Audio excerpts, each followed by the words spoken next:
Oh, must be Wednesday night. Kevin Peterson's on my computer screen. What's going on? How you doing, my brother? Well, just a day in the life, man. Day in the life. I mean, we live. Sometimes I wonder why we get in this industry. But anyway, Mr. Kevin Petersen, Family Matters. We do this every Wednesday. I've gotten a few remarks from people, emails, and some calls, and they've said keep it up. We're listening. So we're gonna keep doing this every Wednesday. So that's really kind of them. I really appreciate that. Kevin, putting the sexy and codependency, I guess, or whatever. Like that Kevin. They can never get enough. Kevin Petersen. We're gonna do a whole new background. I got to get around to that. But meanwhile, go creep his Instagram. Kevin W. Petersen. All kinds of good stuff. Believe you, I've been creeping on him. Family coaching. ChronicHope.us. It's all kinds of ways, free resources, ways to reach Kevin. Fun place to creep him, as well. Chronic Hope Facebook page. Like, he's just all over the internet. Like, you know what? You can always find Kevin somewhere on the internet. If you can't reach him by phone, just jump online and he'll tell you some bedtime stories. So Kevin W. Petersen on Instagram. What's going on? What's the theme of Kevin's week? The theme of Kevin's week is helping families understand that the best way they can help their loved one who's struggling is by taking care of themselves, not by trying to take care of the addict. And there's been some successes and there's been some struggles. Where people are like, yeah, I'm fine. I'm fine. Everything's fine. But I need to know how to fix him. I'm like, well, that's not how this works. This is everyone that's everyone that I know in sobriety has it. Like you and I have a very similar story. When the family finally said, that's it. I love you and I'm going to respect your choice. And if you're going to choose to live like that, we're done. We're absolutely done. And I'm not doing this. But if you want to choose to get help, I will help you. But I am not going to keep trying to convince you or force you. And that's the thing I keep trying to explain to people is that when you get healthy and start setting really clear boundaries, that's when the person's going to respond. When you keep trying to chase them, you're playing into the game. And it just doesn't work. It just doesn't work. But sometimes it's just hard. Sometimes it's just, they just want to argue and fight. That and college football starts this weekend. Does it really? Yeah, Saturday, baby. USC, San Jose State. Oh, well, the real games start, I think, the following weekend. But anyway, I will say on the other side, being the addicted one and like going through help, I think it's really fun for us to realize that, once I got sober, the problems didn't go away. And so sometimes like I kind of like want to raise my hand and be like, see, I told you it wasn't just all about me. We still have these family issues. So I think it's fascinating that, like everyone, time, energy, there's brothers and sisters that are getting left behind and their, lack of attention because everything's on Jay. And my two older brothers could tell you, like, for a while there, for several years, it was all about Jay and how can we help Jay? And, and lo and behold, like, thankfully they were grown and kind of out on their own and married, but, like they probably like, hey, you got two other sons, so get help yourself. And on the other side of the fence, as being the addicted one, there's nothing, it's like a horror story. Like if we find out that the mom and dad and everyone's talking differently and acting differently, lo and behold, how do you think I got help? So you're exactly right. So let's get right into it. Okay, let's do it. What do you got?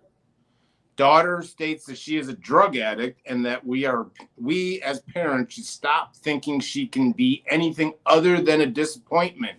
Is this common? How has she lost her passion for life?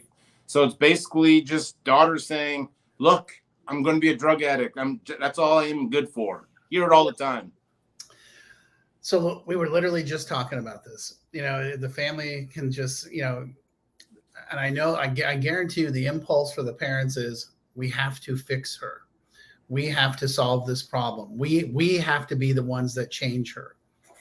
And the truth is that it'll never work. You'll never be able to do this from the outside.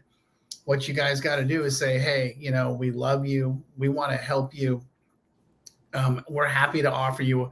What kind of support do you need? Do you need help finding a therapist? Do you need help finding a psychiatrist? Do you need help finding 12-step groups? We're happy to help you if you're willing to make the effort.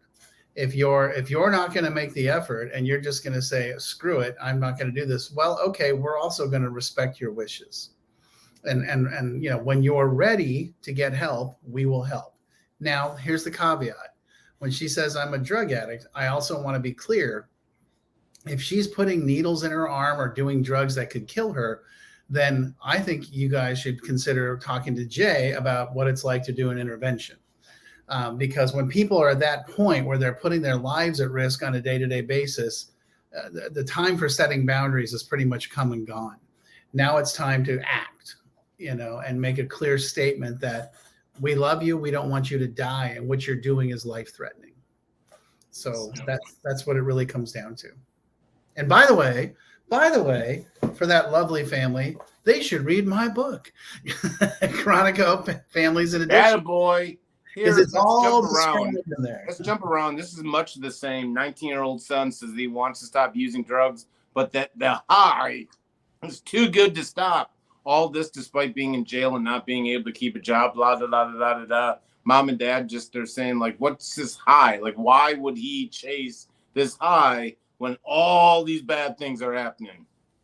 Well, that's the alcoholic and the addict lifestyle. And I'm going to tell you something, Mom and Dad. I don't want you to spend another minute trying to figure it out because you'll never get it.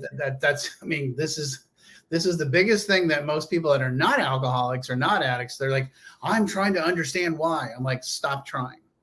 You'll never get it. You'll never understand. But what you can do is offer him support. Offer him, okay, well, then, you're in jail. So when you get out of jail, let's find a sober living. Don't let him come home. Don't pay for his bills.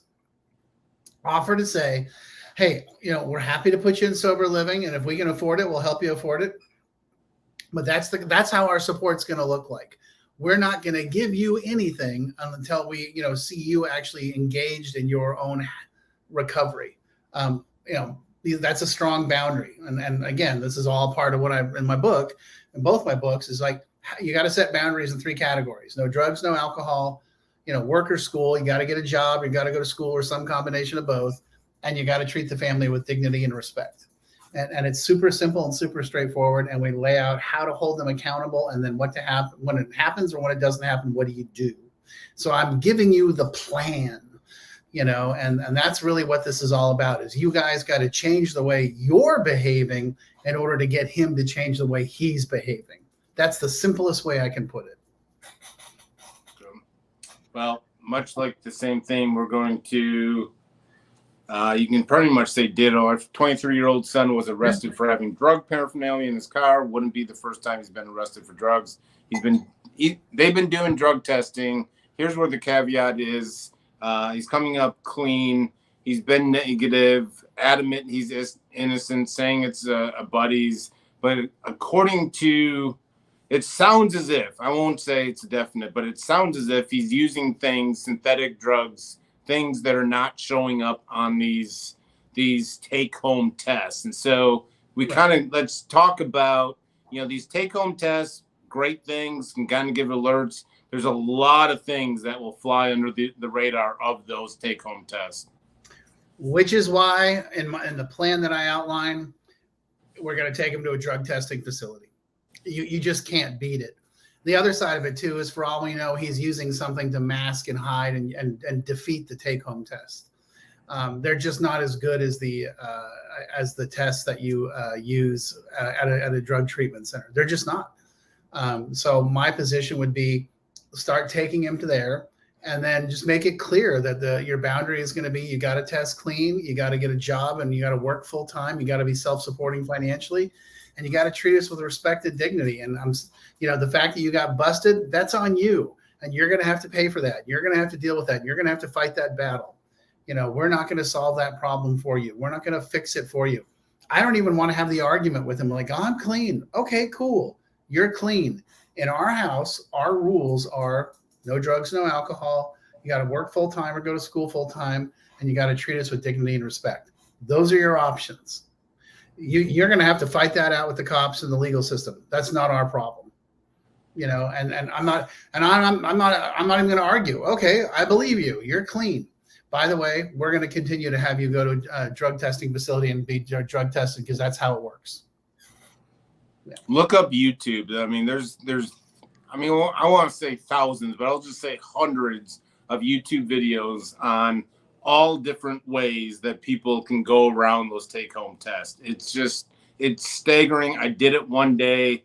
I couldn't believe it. I thought I was going to find one or two. There's pages of all different techniques. And I mean, so if you can go to a laboratory, get the full extensive test, even better. But I'm just telling you, those take-home tests, ites. Yeah. And the age-old, if you sit around in a barbershop, like, don't complain that you get a haircut. And my sponsor would always say that. Then turns out it wasn't even from him. It was like age-old AA. But if you're hanging out with people with drug paraphernalia, sooner or later, especially if you have a history of drug abuse, you're going to start using that paraphernalia if you haven't already. I'll just say that. Amen. I mean, come on. How many times we're like, it's not mine. I'm just holding it for a friend. I'm like, sure you are. But stay. Do not think. I mean, we live in, these kids are all on YouTube and Snapchat. I mean, there's all kinds of products. There's all kinds of videos. There's all kinds of, don't think. I'm shocked that the parents would be like, you know what, he would cheat on that test? Like, oh, well. Last one I think we have. How many meetings a week do you suggest for someone that is in their first couple of months sobriety? Are there meetings where my son and, this is the mom writing, can go together? Great question. So the thing is, when somebody's new, I definitely recommend going as often as possible as your schedule allows. Now, when I say schedule, I don't mean his sleep schedule or his Netflix schedule or his gaming schedule. But the other side of that too is that if you set the boundaries like we're talking about, like, hey, no drugs, no alcohol, you got to work and go to school, you got to have, behavior within the structure of the family, which means you have to take care of yourself. We're going to put the ball in his court. We're not going to be the sobriety monitor people. That's not our job. By the way, no, you're not going to go to the meeting with him. That's not appropriate. I want him going by himself, engaging in his own, finding his peers, finding a sponsor. Let me be clear. You go to meetings, you get a sponsor, you work the steps. That's how you stay sober. It's worked for me for 32 years. That's the answer. That's the end of the question. That's it. You don't go with him. You don't monitor it. That's not appropriate. He may ask you to come once he gets like a milestone, 6 months or a year, and help celebrate with him. But that's not it. Now for you, Mom, what I highly recommend is taking a look at Al-Anon or Codependence Anonymous. I think those things might actually be what you're looking for your support. And I also, of course, think you should read my books because those are all about how to help someone who's struggling and how to take care of yourself and how to change the family dynamic. And I'm fully aware that that's not the answer you want to hear. Trust me, I'm doing this long enough with enough people where I fully know you're like, yeah, no, I don't want that. I no, that doesn't work for me. And my answer to that is, how's your way working? And let's be honest, it's not. So let's do it my way, and let's try it my way and see where it takes us. And who knows? We might actually get some change, but you cannot be the monitor. You cannot be the manager. I always tell parents that you are now officially out of the addict management business. And that's the good news, and we're going to allow him to learn how to take care of himself and solve his problems and address his issues. And by the way, you're going to do the same thing. Yeah. It's funny, typing this question onto our little platform. I remember asking my sponsor, it was with my grand sponsor, old Jerry Jones, who we lost way too soon, but circuit speaker here in Texas. Anyway, just an amazing, just Texas lawyer, just real simple to the point. Anyway, I asked him, and my sponsor didn't even answer. And old Jerry would say, like, if you have to ask that question, you're going to the wrong meetings. And I'm like, what does that even mean? And so I started going to these meetings, and I found myself going to the meetings, doing some 12-step calls, going to play volleyball or something like that, helping this, help someone move, like lo and behold, like it was about 6 months later, I'm looking back and I got, H&I that I'm taking to the detox. I'm helping someone move. I'm going to these men's meetings, and it's like, this is what he was talking about. Like, if I never asked that question ever again, because if you get into a group, if you find your troops, and lo and behold, like, you're going to go to dinner with them, you're going to help out, you're going to do H&Is, you're going to go to, I mean, it's, I never asked that question again. I still don't ever ask that question, because if you get in the middle of a group you love and meetings you love, you'll never have to worry about it, because you'll want to show up. Yep. So. Absolutely. I had the exact same experience in LA. I walked into my first meeting. It was a men's meeting. There was 100 guys there. It was Monday night at 8:00, and it was like going to a fraternity party. They were just rocking and rolling and going crazy, and they're all talking about, they all played basketball together. They played softball together. They went to dinner together. They went to the movies together. If somebody had to move, everybody showed up to help them move. And, I just like plugged into a lodge, and it was great. And all of a sudden, I had a world of people that were also kind, loving, and supportive, and understood exactly what I was going through, And so that's the most important thing, Now, the interesting thing, because I'm always going to push to the family, the interesting thing is that's available for the family as well. And that's the hard part, though, is the family struggles with it because they don't feel like they need it, or they don't want it, or they're ashamed, or they're uncomfortable. And I understand all those things. But I just want you to understand that support is available for you as well. But you have to be able to, you have to take that first step as well. Yeah. When I started going to the meetings, they started doing something really rude. I thought it was rude. They were laughing and enjoying life. I just thought that was like completely out of hand for a miserable person like me. I hated life. Why don't you hate life? Anyway. Nah. Absolutely. You got it, man. And then I got jealous. I'm like, what the hell? These guys are having fun. I'm miserable. What am I doing wrong? And they're like, well, why don't you come find out? Yeah. And you're right. I mean, there's so much available for family members and parents and Al-Anons and loved ones and spouses and kids. And I mean, you are not unique. Someone told me that a long time ago, and you are not alone, and you're not unique. And that's true for anyone going through this. Like, there's someone out there doing the exact same thing and experiencing. This is why we do this every Wednesday, to let people know you're not alone. Keep the questions coming. If you're watching a replay, type it in the comments. Keep sending me emails, keep reaching out.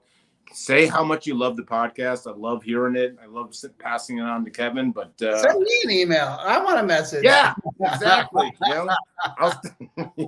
Yeah, keep sending to me. I'll be honest with you. I like it. But anyway, we'll do this every Wednesday. But Kevin, keep helping the families. Keep letting them know they're not unique and they're not alone. And one of these days, we're going to have a bunch of comments and a bunch of live comments, but I take it personally, but I dream of it. Maybe we should switch platforms. Maybe we need to be on Instagram or something. You never know. Let's talk about it. But anyway, we'll do this every Wednesday night. See ya. All right, brother.